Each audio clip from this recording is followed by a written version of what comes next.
Il y a une autre star pour ces Jeux Olympiques. Je veux parler de la vasque olympique qui est installée dans le jardin des Tuileries. Marie-Josée Pérec et Teddy Riner l'ont allumée vendredi à l'issue de la cérémonie d'ouverture. Depuis samedi, les spectateurs peuvent venir admirer cette petite prouesse technologique made by EDF, Brieux-Bochet.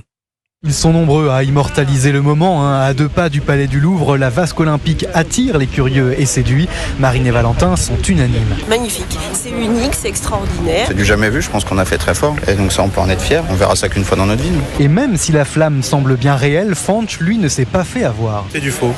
La flamme, elle est dans la petite lanterne là-bas, la vraie. Car il n'y a pas de flamme, mais une combinaison de brume et de lumière. En tout, ce sont 40 LED qui sont nécessaires pour donner l'illusion de la combustion.